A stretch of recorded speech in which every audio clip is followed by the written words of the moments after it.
plusieurs semaines en France, les autorités tentent de rendre obligatoire la vaccination auprès du personnel soignant.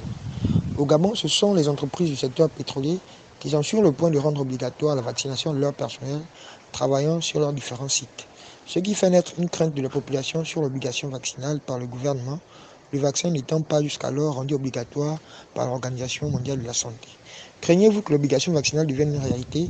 Pensez-vous que cette mesure est nécessaire pour éradiquer la pandémie, en dépit du nouveau variant Delta qui semble bien plus résistant et bien plus létal contre le vaccin? Ce sont les questions qui ont été posées par les correspondants d'Info 241, population vivant dans les villes de Port-Gentil et de Libreville, et voici les réactions recueillies sur place.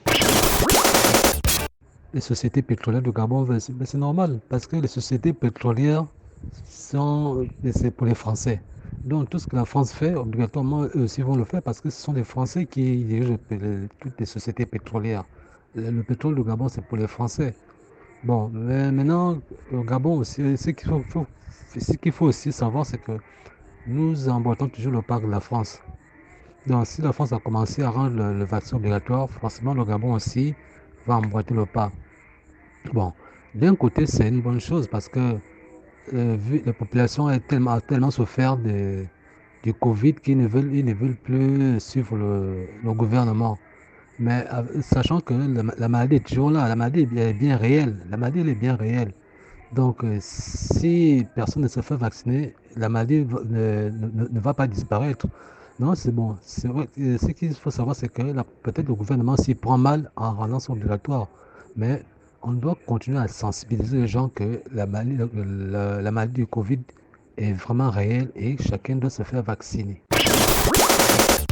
Que je crains fort que le vaccin soit obligatoire pour tous.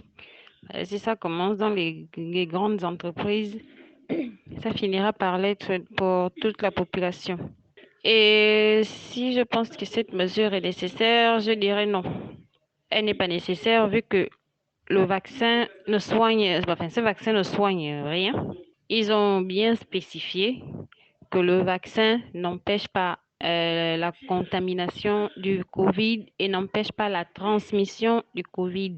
Donc, moi, je ne vois pas la nécessité de se faire vacciner puisque ça ne nous protège pas et ça ne protège pas les autres personnes autour de nous. Mieux ne pas faire de vaccin. Maintenant, s'ils veulent vraiment que les gens en fassent, mieux ne pas le rendre obligatoire, que ceux qui veulent le faire le fassent et ceux qui ne veulent pas, qu'on les laisse en paix. Parce que vaccin ou pas vaccin, la maladie est toujours là. Elle continue à se transmettre. Ceux qui sont vaccinés ne sont pas à l'abri. Pour moi, c'est un vaccin inutile, en fait. Effectivement, depuis l'arrivée de la COVID-19, je vais surtout m'atteler à la population africaine et particulièrement celle du Gabon. Je pense que nous avons aussi le droit de refuser certaines choses. Nous avons le droit à une certaine liberté. Cette liberté que les autorités essayent aujourd'hui de boycotter de par l'influence qu'ils subissent des pays extérieurs. Extérieurs, je parle notamment de la France, puisque jusqu'à présent, toutes les mesures prises par la France sont les mêmes mesures qui ont été prises dans notre pays. La France et les autres pays du monde sont dans une logique que beaucoup connaissent mais refusent de comprendre ou refusent d'accepter, alors que ces choses sont effectivement réelles. Ces choses sont effectivement réelles dans la mesure où, pour moi, je peux considérer que la pandémie de la COVID-19 est une chose toute faite. C'est-à-dire que pour atteindre un certain objectif, on a dû passer par des stratégies qui vont faire peur à plus d'un pour pouvoir justement atteindre leur but. Mais lorsqu'on parle par exemple de nouvel ordre mondial, on parle de suprématie par exemple des États-Unis dans le monde, effectivement, ils sont en train de montrer justement leur suprématie jusqu'à maintenant. Le nouvel ordre mondial justement est en train d'appliquer les choses ils ont souvent abordées de manière théorique. Aujourd'hui, on passe à la phase où sans la vaccination, sans le vaccin imposé par la Covid, certaines personnes n'auront plus droit à certaines choses. C'est-à-dire, par exemple, pour aller à la banque, je sais pas, il va te falloir un carnet de vaccination pour aller dans les surfaces, il va falloir un carnet de vaccination. Mais en fait, nous, Africains, nous allons rester toujours dans la logique où les autres pensent, nous on applique seulement. Les autres pensent, nous on applique seulement. Je pense que c'est la logique en fait. Ce n'est que l'espace, la suite logique en fait de ce qui doit arriver. Mais après, par rapport à ce qui est dans la tête de la population et les spéculations, ça c'est autre chose. Mais sur un plan logique, c'est ce qui est censé se passer et c'est en ce sens-là qu'on est tous censés marcher, on est tous censés le suivre en fait. Donc voilà quoi, sur un plan objectif, c'est vraiment la meilleure chose à faire. Après, nous ne sommes pas tout un chacun. L'obligation vaccinale devient une réalité. Je pense que ce sera le cas vu les tendances actuellement au niveau des sociétés pétrolières qui voient que déjà en termes de coûts, les isolements de leurs employés, c'est vraiment coûteux. Mais bon, je crois que il ne devrait pas être parce que il y a encore ce choix de vaccination ou pas qui doit primer sur tout. C'est-à-dire que est-ce que tu as envie de le faire ou pas? Bon, maintenant, les sociétés ne voient plus l'aspect là, eux, ils sont plus sur l'aspect financier. Donc, du coup, c'est clair que l'obligation vaccinale va intervenir à un moment donné, surtout que au niveau de l'Europe, on est en train de le faire. Donc, nous, Africains, on ne fait que subir juste les décisions européennes. Ça a toujours été ainsi. Donc, c'est clair qu'à un moment donné, ce sera le cas. Maintenant, je ne pense pas que ce sera une méthode pour éradiquer la pandémie, vu que même étant vacciné, tu es toujours contagieux et tu peux toujours attraper le virus. Donc, je ne vois pas en quoi ça peut être une solution à l'éradication. Ce virus, il est là, il est présent et il sera toujours là. La seule chose, c'est d'espérer qu'il disparaisse comme les autres virus tout seuls. C'est-à-dire, à un moment donné, il va disparaître à cause de la durée. Tout virus a toujours une durée de vie. Donc, du coup, je pense que c'est la seule méthode. Mais les histoires de vaccins, c'est juste pour juste enrichir les lobbies pharmaceutiques et tout le reste. Ça. Sinon, je ne vois pas trop une solution vaccinale, vu que ce n'est pas un virus stable, il change à tout moment. On a des delta, on a des variants indiens, on a des variants anglais, c'est beaucoup de choses en fait. Donc, je ne vois pas comment un vaccin peut être efficace contre un virus qui, à tout moment, change son ARN ou bien sa génétique. Donc, vous voyez que la seule chose, c'est juste d'attendre que ce virus disparaisse comme il a apparu tout seul. C'est-à-dire, euh, un moment, le virus aura atteint peut-être sa durée de vie et puis la vie va reprendre son cours. Mais sinon, moi, je compte pas trop sur ce vaccin. D'ailleurs, déjà qu'il n'est même pas fiable, vu les, les témoignages de certaines personnes qui ont eu à prendre cela avec des effets secondaires indésirables. Donc, je ne vois pas en quoi c'est urgent de faire vacciner toute une population, soit disant ça va éradiquer le virus. Non, c'est des conneries qu'on nous raconte. Pour moi, si déjà l'OMS n'a pas rendu le vaccin obligatoire à la population, je ne vois pas pourquoi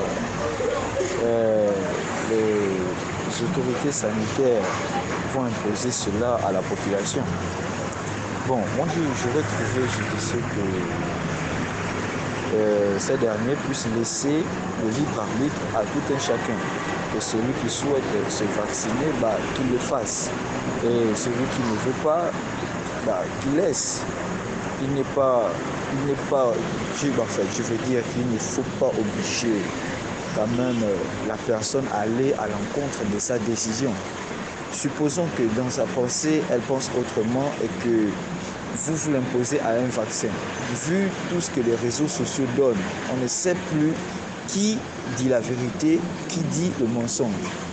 En ce moment, je préfère que vous laissiez les personnes agir telles qu'elles le désirent. Bon, premièrement, pour moi, je souhaite que l'Assemblée sanitaire laisse la population décider de ce qu'elle veut. Et dans les hôpitaux, je ne pense même pas que le personnel là-bas même est déjà vacciné, Mais ils imposent cela aux pétroliers comme ils vont sur site, comme ils savent que là-bas il y a l'argent, comme ils savent que là-bas il y a l'argent. Mais entre-temps, les personnes qui circulent, ils ne les imposent pas cela. Pourquoi? Pour les personnes qui voyagent, ils imposent.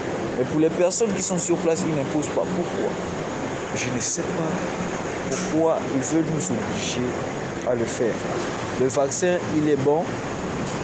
Ça, c'est d'après leur dire. C'est vrai pour eux. Mais celui qui ne veut pas se faire vacciner, que vous le laissez à son sort. Je ne vois pas pourquoi vous voulez mettre la corde au cou à quelqu'un. Après, lorsqu'il va, après son vaccin, il va encore rentrer dans les réseaux sociaux, il va apprendre d'autres conneries, qui ne sont pas pratiquement vraies ou fausses, mais dans sa conception des choses, s'il voit que là, c'est fini, on sait que le vaccin tue, lui peut même aller se pendre sans même chercher à réfléchir. Effectivement, nous craignons que l'obligation vaccinale soit une réalité dans la mesure où on effectue un copier-coller des mesures qui sont prises par la France depuis le début de la pandémie. Donc, on ne doit pas s'étonner que la même chose soit appliquée au Gabon. Donc, c'est quelque chose qui semble être une évidence avec le fonctionnement de notre État. Donc, est-ce que la mesure semble nécessaire? Pour moi, elles ne sont pas nécessaires, vu que quand une personne est vaccinée, elle peut toujours attraper le Covid et contaminer d'autres personnes. Donc la preuve, c'est que les personnes vaccinées se font toujours tester pour savoir si elles ont le Covid et en cas de test positif, elles sont envoyées à l'isolement. Donc on va dire c'est un vaccin qui n'est pas... l'efficacité reste à désirer. Ça n'a rien à voir avec... des vaccins qu'on avait contre le tétanos quand on était petit, quand on faisait le vaccin une fois pour attraper le tétanos, c'était très difficile. Donc l'autre point de vue que par rapport aux vaccins qu'on veut nous obliger, donc il faut rappeler que ces vaccins-là ont en général 6 mois de développement, ce qui reste très court. Dans la technologie ou le développement des vaccins, pour être plus précis, les temps sont beaucoup plus longs, les temps de développement sont beaucoup plus longs, les temps de tests sur on va dire, des volontaires sont beaucoup plus longs. En général, c'est autour de 2 ans, voire beaucoup plus. Donc, des vaccins qui ont été développés sur 6 mois, et ça dépend de la zone où ça a été développé. Si c'est en Chine, ça a été développé avec on va dire, des personnes chinoises. Ils ont peut-être... sur le plan immunitaire, quelque chose un peu différent de nous les Africains qui avons un soleil un peu différent. Si c'est en Europe, donc c'est la même chose. Voilà, donc on n'a pas forcément la même constitution, on n'a pas le même système immunitaire, donc en ce qui concerne les masses. Voilà, donc c'est tant de questions. Et il y a donc par rapport à ça, il y a un très grand risque des effets secondaires, forcément qui seront non maîtrisés vu qu'ils n'ont pas eu le temps d'amener le développement à maturité. Voilà, donc en résumé, moi je ne peux pas me faire injecter quelque chose qu'on ne connaît pas ou du moins qu'on n'a aucune maîtrise, donc pour faire tout court.